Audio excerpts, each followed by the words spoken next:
بسم اللہ الرحمن الرحیم۔ آج کی ویڈیو ایک ایسی پاکباز خاتون کے بارے میں ہے کہ جن کو ہمارے پیارے نبی حضرت محمد صلی اللہ علیہ وسلم نے 4 عظیم عورتوں میں شامل کیا ہے۔ وہ 4 عظیم ہستیاں حضرت خدیجہ، حضرت فاطمہ، حضرت مریم اور حضرت آسیہ علیہم السلام ہے۔ آئیے بات شروع کرتے ہیں فرعون کی شادی سے۔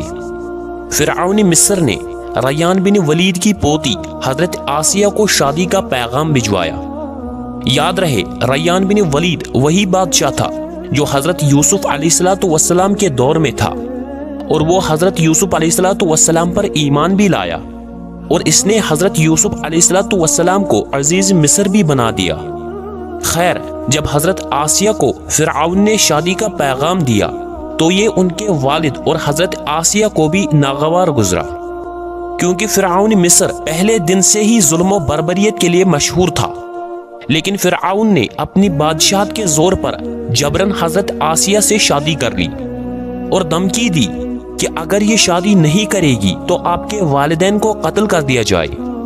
شادی ہونے کے بعد بھی اللہ پاک نے حضرت آسیہ کو فرعون سے محفوظ رکھا اور وہ آپ پر قادر نہ ہوا۔ اس بارے میں مفسرین لکھتے ہیں کہ شادی کی پہلی رات جب فرعون حضرت آسیہ سے ہم بستری کے لیے کمرے میں گیا تو اللہ نے اس پر نیند کا ایسا غلبہ ڈالا کہ وہ ساری رات ہی سویا رہا۔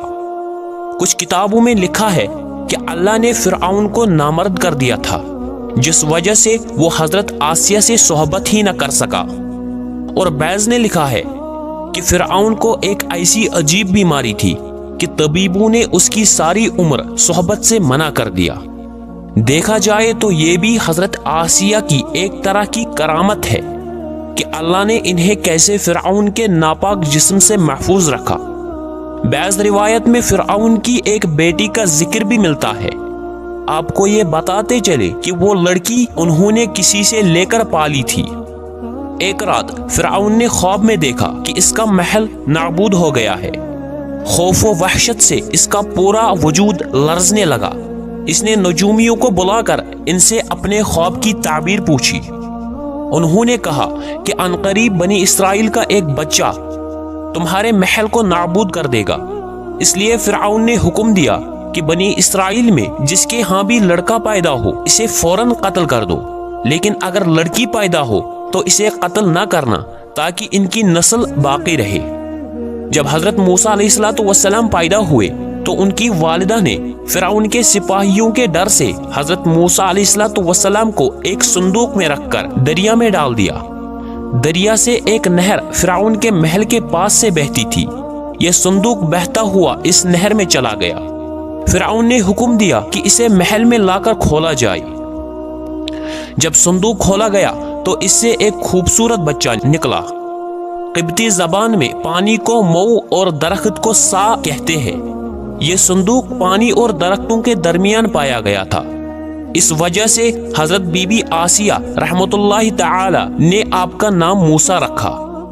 حضرت آسیہ نے جب حضرت موسیٰ علیہ السلام کے چہرے پر نور دیکھا تو انہوں نے حضرت موسیٰ علیہ السلام کو اپنا بیٹا بنا لیا اور فرعون سے کہنے لگی، یہ بچہ میری اور تیری آنکھوں کی ٹھنڈک ہے، اسے قتل نہ کرو۔ لیکن نامرد فرعون کہنے لگا، اسے تم رکھ لو، مجھے اس کی کوئی حاجت نہیں۔ حضرت محمد صلی اللہ علیہ وسلم نے فرمایا کہ اگر آسیہ کی طرح فرعون بھی اس بات کا اقرار کرتا کہ یہ بچہ اس کی آنکھوں کی ٹھنڈک ہے تو ضرور اللہ پاک اسے ہدایت عطا فرما دیتا، جیسے آسیہ کو عطا فرمائی۔ حضرت آسیہ سلام اللہ علیہا کو اللہ پاک نے قرآن میں عورتوں کے لیے نمونہ بھی قرار دیا ہے۔ حضرت آسیہ شادی کے پہلے دن سے ہی فرعون کے ظالمانہ اور کافرانہ اقدامات کے خلاف پہاڑ بن کر کھڑی رہی۔ حضرت موسیٰ علیہ السلام نے جب اعلان نبوت کیا اور جب محل میں جادوگروں سے مقابلہ کیا تو یہ دیکھ کر حضرت آسیہ حضرت موسیٰ علیہ السلام پر ایمان لے آئی۔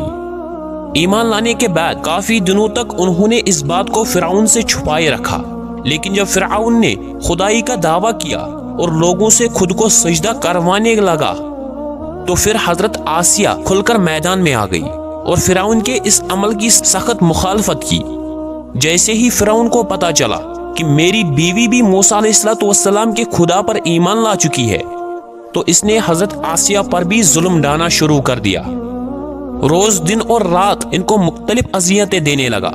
فرعون جیسا کافر شوہر بھی ان کے ایمان کو متزلزل نہ کر سکا، لیکن فرعون نے بہت زیادہ کوشش کی تاکہ کسی نہ کسی طرح انہیں راہ راست سے منحرف کر دے، لیکن وہ ایسا نہ کر سکا، اور آسیہ بھی اس کی تمام کوششوں کو ناکام بنا کر صرف خدائے واحد کی عبادت میں مصروف رہی۔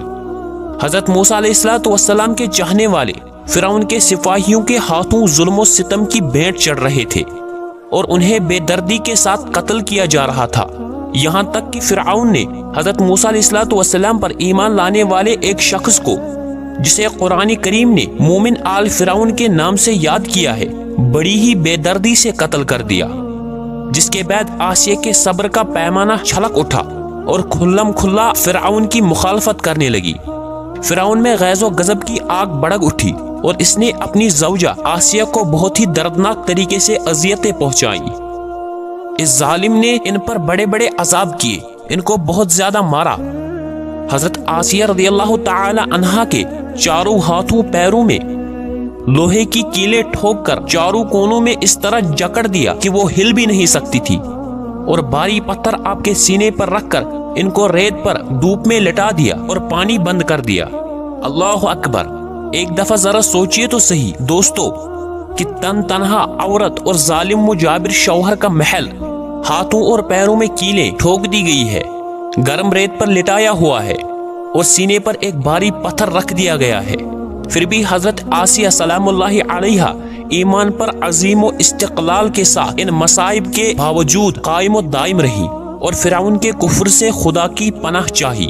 ایک روایت تو یہ ہے کہ فرعون نے حضرت آسیہ کی کھال اتار دی۔ اللہ اکبر!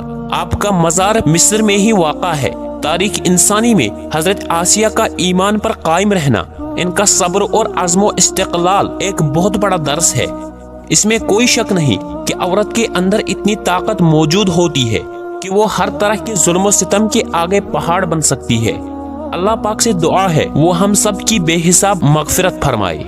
آمین ثم آمین۔